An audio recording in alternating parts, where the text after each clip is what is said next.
నమస్కారం. Welcome to ASN news. చిన్నారి పునర్వికకు ఇచ్చిన మాట నిలబెట్టుకుని మంత్రి నారా లోకేష్ పునర్విక బాధ్యత తీసుకుంటానని, చిన్నారిని కాపాడుతామని హామీ ఇచ్చిన మంత్రి లోకేష్ దాతల సహాయంతో సమకూరిన 10 కోట్ల రూపాయలకు తోడుగా తాను వ్యక్తిగతంగా 6 కోట్ల రూపాయల నిధులు అందించారు.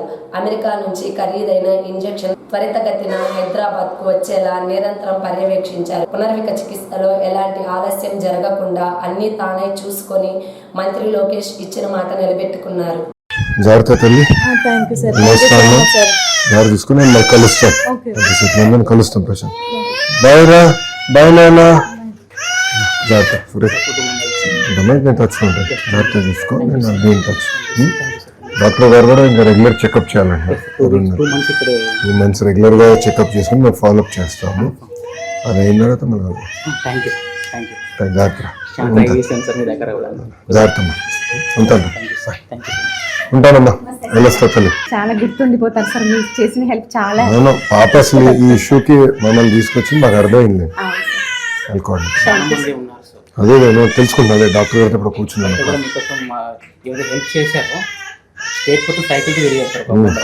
అవునా, నేను కలుస్తాను. Thank you.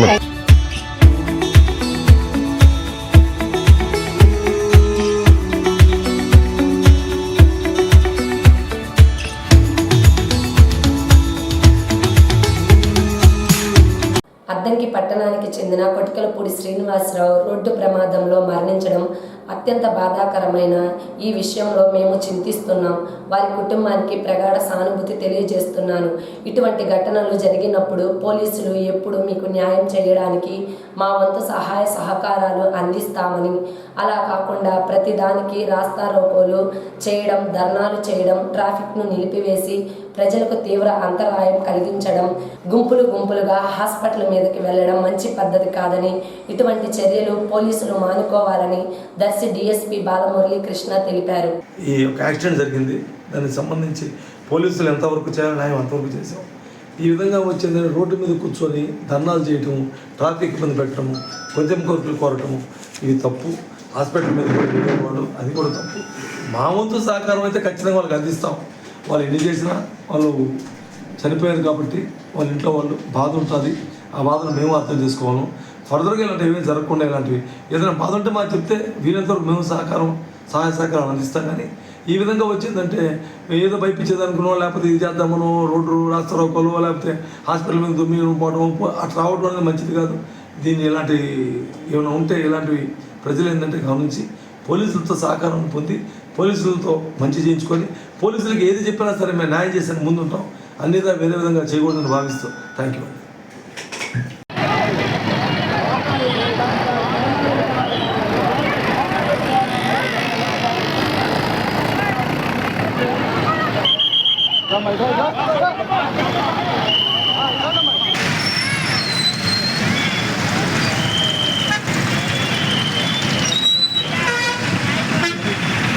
Rotary club of Singarakonda senior rotarian Pentyala Gangadhara Rao, rotary president Purnachandra Rao కుర్చీలను అందజేశారు. ఈ కార్యక్రమంలో కార్యదర్శి Alahari Prasad, treasurer Tammina Srinivasa Rao, Chappidi Veeraiah, Chinni Muralikrishna, Utukuri Ramakoteswara Rao, Guda Lakshmi Reddy, Jagarlamudi Sivakumari, Parvathi, Krishna, BC hostel warden Sumalatha తదితరులు పాల్గొన్నారు. ఈరోజు ప్రభుత్వ బాలికల బీసీ హాస్టల్ నందు వారి కోరిక మేరకు మా రోటరీ క్లబ్ సింగరకొండ ఆధ్వర్యంలో మా సీనియర్ రొటేరియన్ శ్రీ పెంట్యాల గంగాధర్, జిల్లా పరిషత్ పాఠశాల ఉన్నత పాఠశాల ప్రధానోపాధ్యాయులు పెంట్యాల గంగాధర్ గారు సౌజన్యంతో ఈ పాఠశాల వారికి కుర్చీలు బహుకరించడం జరుగుతుంది. వారికి మా రోటరీ క్లబ్ తరఫున అలాగే మీ పాఠశాల తరఫున ధన్యవాదాలు తెలియజేస్తున్నాం. ఈ కార్యక్రమానికి వచ్చేసినటువంటి పెద్దలు చప్పటి వీరయ్య గారు, ఊటుకూరు రామకోటేశ్వరరావు గారు, గూడా మహాలక్ష్మిరెడ్డి గారు, అలాగే మా సెక్రటరీ హరిబాబు గారు, ఈ పాఠశాల వార్డెన్ సుమలత గారు, మా senior Rotarian Andhra university professor Sivakumari గారు, మా మిత్రుడు రొటేరియన్ చిన్ని మురళీకృష్ణ గారు, మాజీ ప్రెసిడెంట్, అలాగే రేపు 27 సంవత్సరంలోకి కాబోయే ప్రెసిడెంట్ శ్రీ కుమార్ రామకృష్ణరావు గారు అందరూ ఈ కార్యక్రమానికి ఇచ్చేశారు. అలాగే మాకు మిత్రులు పార్వతి గారు వారి అందరికీ కూడా పేరు పేరున ధన్యవాదాలు తెలియజేస్తున్నాను. ఇంకా రోటరీ క్లబ్ తరఫున ఈ 2-3 నెలల్లో విస్తృతంగా కార్యక్రమాలు చేపడతాం.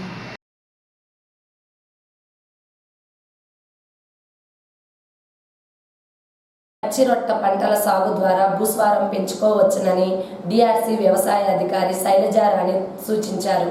నాగులపాడు గ్రామ రైతు సేవా కేంద్రం వద్ద నిర్వహించిన కార్యక్రమంలో ఆమె మాట్లాడుతూ ఖరీఫ్ పంట సాగుకు ముందు పచ్చిరొట్ట పైరు అయిన జిలుగా, జనుము, పిల్లి పెసర పంటలు సాగు చేసుకోవాలని సూచించారు. మండల వ్యవసాయ అధికారి కొర్రపాటి వెంకటకృష్ణ మాట్లాడుతూ PMDS మినీ కిట్ల ద్వారా 15 రకాల విత్తనాల కిట్లు పంపిణీ చేస్తున్నట్లు తెలిపారు. ఇవి సాగు చేయడం ద్వారా భూమిలో కార్బన్ శాతం పెరుగుతుందని తెలిపారు. మొక్కజొన్న పంట అయిపోయిన తరువాత ఎవరు కూడా వ్యర్థాలను కాల్చరాదని, రోటావేటర్ ద్వారా కలియ దున్నడం వలన భూమిలో కార్బన్ శాతం పెరుగుతుందని, కాల్చడం వలన మంచి చేసే సూక్ష్మ క్రిములు చనిపోతాయని తెలిపారు. కార్యక్రమంలో బ్లాక్ టెక్నాలజీ మేనేజర్ శేషారావు, వ్యవసాయ సహాయకులు చాందిని తదితరులు పాల్గొన్నారు.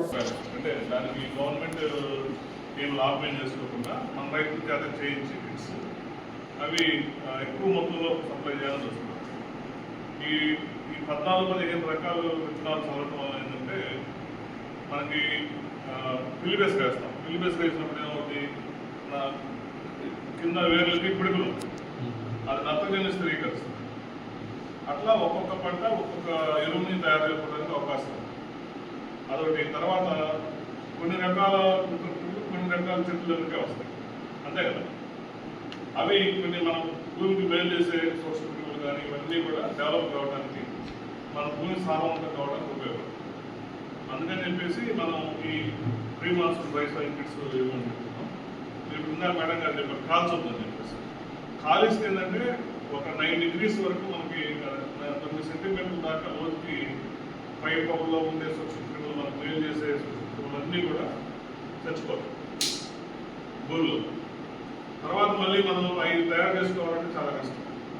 అవి తయారు కావాలంటే ఏం చేయాలి, మళ్ళీ మనం దానికి ఇటువంటి భూమిలో పచ్చబట్టి వేసి పొలం పెట్టి బాగపెడితే కానీ, భూమిని కూడా బాగపెడితే కానీ ఏమిటి క్రిములు వచ్చి ఆహారం తయారు చేసుకుని తింటా ఉంటాయి. మనకు భూమిని గుల్లబరుస్తాయి అన్నమాట. ఇప్పుడు వానపాములు ఉంది, వానపాములు ఏం చేస్తాయి, మట్టిని తింటే మట్టిని విసర్జిస్తే భూమి చుట్టూ తిరుగుతూ ఉంటాయి కంటిన్యూషన్గా. తేమ ఉన్నంత కాలం వానపాములు ఏం చేస్తాయి, మన భూమిలో తేమ ఉందనుకోండి, భూమి ఏం చేస్తుంది, భూమి పొరలోకి వెళ్ళిపోతూ ఉంటుంది. అది వెళ్ళగలకి వెళ్తుంది, మళ్ళీ పైకి వస్తుంది, మళ్ళీ లోపలికి వెళ్తుంది. భూమిని ఏం ఏమవుతుంది, ఆ పొరలో ఆ సన్నటి పొరలో ఆక్సిజన్ వెళ్తుంది, గాలి వెళ్తుంది. గాలి వెళ్ళి మన లోపల లూజ్ చేస్తుంది సాయిల్. లూజ్ చేసినప్పుడు మనకు లూజ్గా ఉండాలి భూమి ఎప్పుడు కూడా. మనం నాగలేని భూమి ఎందుకు చదువుతాం మనం భూమిని లూజ్ చేస్తాం.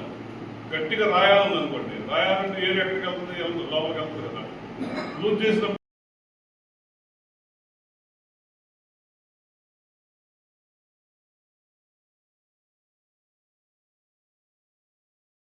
అద్దంకి మండలం చక్రాయపాలెం శాంతినగర్ మధ్య నామ్ హైవే రోడ్డులో లారీ బోల్తా పడింది.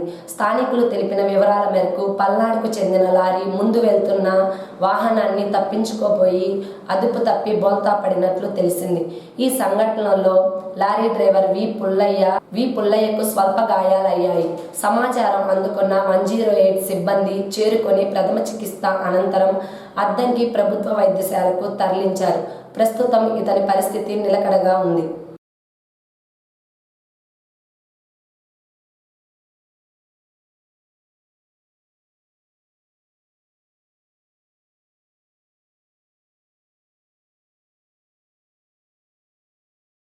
ఆగి ఉన్న టీవీఎస్ వెనక నుంచి ఢీకొనడంతో దంపతులకు గాయాలు అయిన సంఘటన అద్దంకి మండలం శ్రీనివాస నగర్ వద్ద చోటు చేసుకుంది. అందిన సమాచారం మేరకు పల్నాడు జిల్లా వినుకొండ మండలం పిట్టమలకు చెందిన జిర్రా లింకన్ తన భార్య చిన్నమ్మాయితో కలిసి అద్దంకి వస్తుండగా ఈ ప్రమాదం చోటు చేసుకుంది. సమాచారం అందుకున్న 108 సిబ్బంది హుటాహుటిన సంఘటనా స్థలానికి చేరుకొని ప్రథమ చికిత్స అనంతరం అద్దంకి ప్రభుత్వ వైద్యశాలకు తరలించారు. వైద్యుల సలహా మేరకు ఇక్కడ నుంచి ఒంగోలు రిమ్స్ హాస్పిటల్కు తరలించారు. ప్రస్తుతం వీరి పరిస్థితి నిలకడగా ఉన్నట్లు తెలుస్తుంది.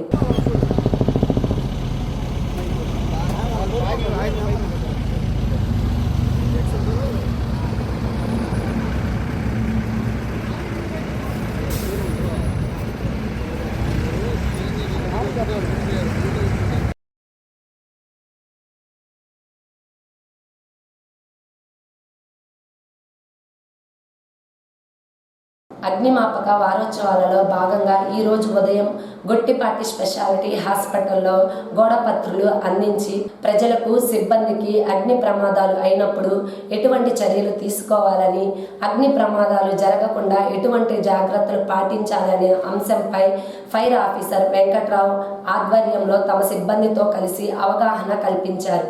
మీ గ్రామాలలో ఏమైనా అగ్ని ప్రమాదాలు సంభవిస్తే వెంటనే ఫైర్ స్టేషన్కు ఫోన్ చేయాలని, సిబ్బంది ఎప్పుడు అందుబాటులో ఉంటుందని, వేసవిని దృష్టిలో పెట్టుకొని ప్రతి ఒక్కరు జాగ్రత్తలు పాటించాలని వారు సూచించారు. ఈ కార్యక్రమంలో డాక్టర్ కొట్టిపాటి సత్యనారాయణ, హాస్పిటల్లో వివిధ భాగాలలో పనిచేస్తున్న సిబ్బంది, వైద్యులు, పేషెంట్స్ తదితరులు పాల్గొన్నారు.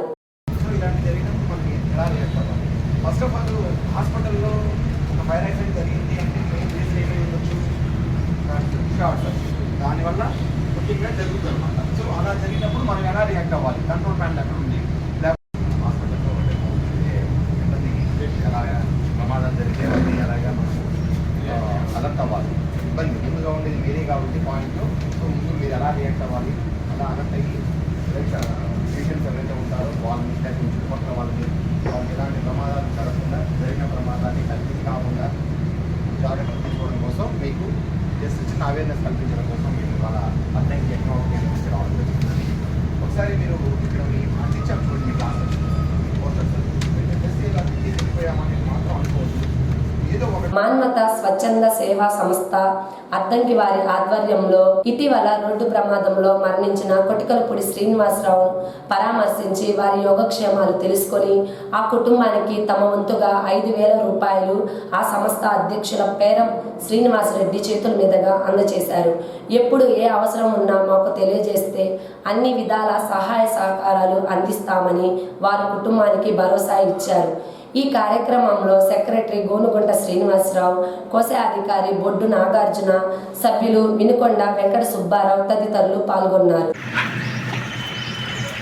16/4/2020 చక్రాయపాలెం దగ్గర జరిగిన రోడ్డు ప్రమాదంలో మరణించిన కొడుకుపూడి శ్రీనివాసరావు గారికి నివాళులు అర్పిస్తూ కొడుకుపూడి శ్రీనివాసరావు గారికి కుటుంబానికి మానవతా స్వచ్ఛంద సేవా సంస్థ నైతిక సహాయం అందించడం జరగడానికి మేము వచ్చాము.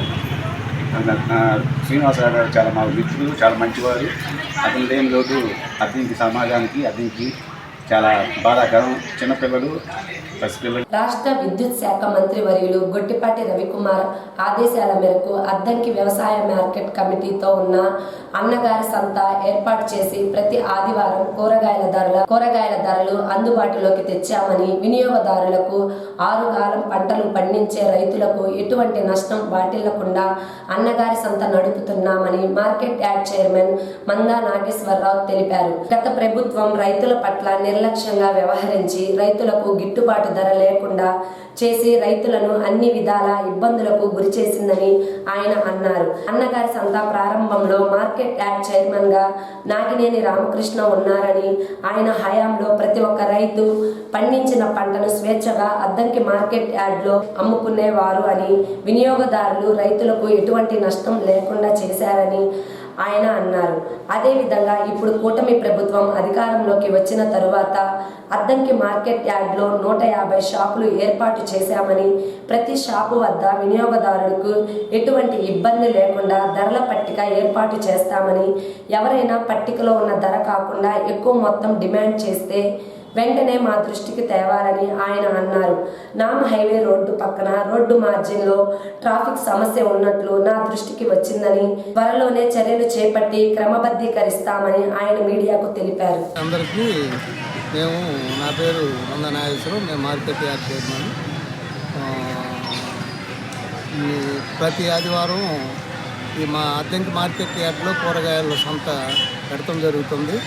ఇది రైతులకి అనువుగా ఉంటుందని మేము ఈ పెడతాం జరుగుతుంది. గతంలో కూడా రామకృష్ణ గారు ఉన్నప్పుడు కూడా ఇలాగే ఉపయోగించారు. పోయిన లాస్ట్ ఇయర్లో రామకృష్ణ గారు బాగా దాన్ని ప్రోత్సహించి బాగా చేశాడు. ఈ మధ్యలో 5 సంవత్సరాలు బాగా వదిలేసి ఊరుకున్నారు. కాబట్టి దాన్ని మళ్ళీ మేము ఇప్పుడు 2024 గవర్నమెంట్ వచ్చిన తర్వాత మేము మళ్ళీ దాన్ని స్టార్ట్ చేసి ఆ రేట్లు క్రమశిక్షణ అనేది ఒక పద్ధతి తీసుకొచ్చి మేము దాని మీద రైతులు పండించుకున్నటువంటి పంటలను ఇక్కడ అమ్ముకునేదానికి వాళ్ళకి అనుకువగా ప్రతి ఒక్క కూరగాయ మీద రైతు మార్కెట్లో ఎలా అమ్ముతున్నారో దాని మీద కేజీకి 10 రూపాయలు. యువ నాయకులు ఆంధ్రప్రదేశ్ రాష్ట్ర విద్యాశాఖ మంత్రి నారా లోకేష్కి తెలుగుదేశం పార్టీలో వర్కింగ్ ప్రెసిడెంట్గా ఇవ్వడం అద్దంకి తెలుగుదేశం పార్టీ తరపున హర్షం వ్యక్తం చేస్తున్నామని రాష్ట్ర వ్యవసాయ మిషన్ డైరెక్టర్ నాగినేని రామకృష్ణ అన్నారు. ఎన్నికలలో జయ అపజయాలు సహజం.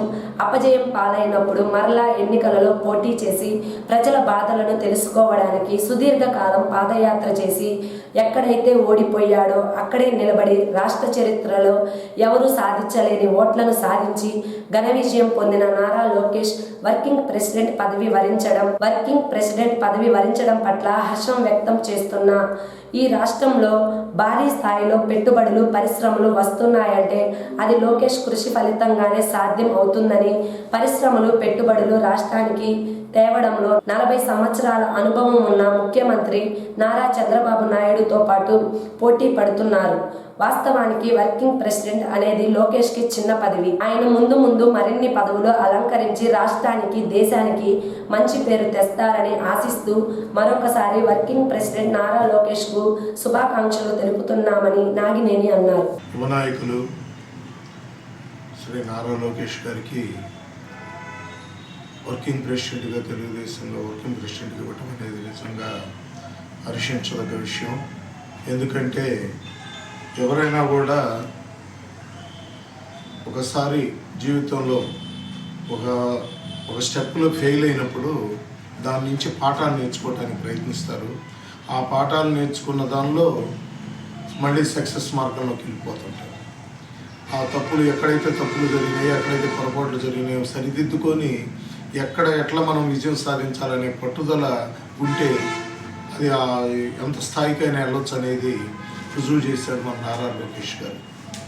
మంగళగిరిలో ఒక ఓటమి వల్ల ఎంతోమంది ఎన్నో మాటలు అన్నా కూడా ఎక్కడా కుంగిపోకుండా తను అనుకున్న లక్ష్యాన్ని నెరవేర్చడానికి పెద్ద ఎత్తున రాష్ట్రంలో పాదయాత్ర చేయటం, ప్రజల సమస్యలు తెలుసుకోవటం, ప్రజలతో మమేకమవటం, తద్వారా అనేక సమస్యల మీద అవగాహన పెంచుకోవటం, ఈరోజు ప్రభుత్వానికి రావటం, ప్రభుత్వానికి వచ్చిన తర్వాత అనేక విషయాల్లో ఈరోజు రాష్ట్రంలో పరిశ్రమలు వస్తున్నా కూడా, కంపెనీలు వస్తున్నా కూడా, పెద్ద ఎత్తున పెట్టుబడులు వస్తున్నాయంటే కేవలం నారా లోకేష్ గారి కృషి వల్లనే అనేది మనకు స్పష్టంగా అర్థమవుతుంది.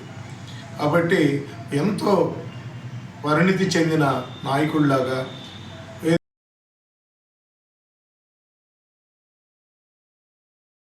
ఏఎస్ఎన్ న్యూస్ ఇంతటితో సమాప్తం. నమస్కారం.